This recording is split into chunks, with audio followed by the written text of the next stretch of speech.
নজরদারি চালানো হচ্ছে তার উপর এমনটাই অভিযোগ, এবং সেই অভিযোগের প্রেক্ষিতে কলকাতা হাইকোর্টের দ্বারস্থ ব্যারাকপুর কেন্দ্রের বিজেপি প্রার্থী অর্জুন সিং।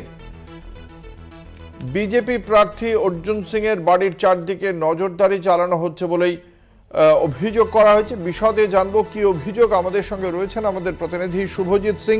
কি অভিযোগ রয়েছে বিজেপি প্রার্থীর?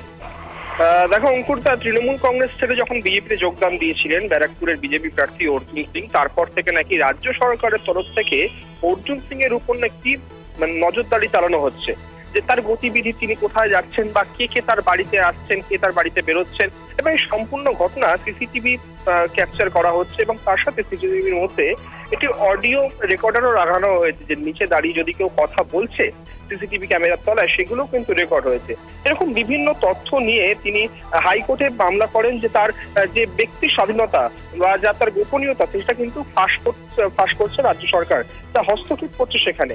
সেই কারণে তিনি আজকে হাইকোর্টে মামলা করেন, এবং মামলা করার পরে কিন্তু তিনি সংবাদ মাধ্যমের মুখোমুখি দাবি করেন যে আমার গোপনীয়তা বারবার করে ফাঁস করার চেষ্টা করছে রাজ্য সরকার, সেই কারণে আমার এই পদক্ষেপ।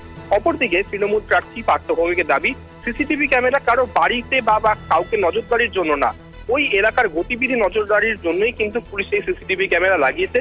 কারণ তুমি জানো, বিগত 2019-এর পর থেকে 2024 পর্যন্ত লাগাতার দফায় দফায় ব্যারাকপুর শিল্পাঞ্চলের ভাটপাড়া, জগদ্দল, মেঘনা মোড় এলাকা অর্থাৎ সাংসদের বাড়ি এলাকা কিন্তু উত্তপ্ত হয়ে উঠেছে।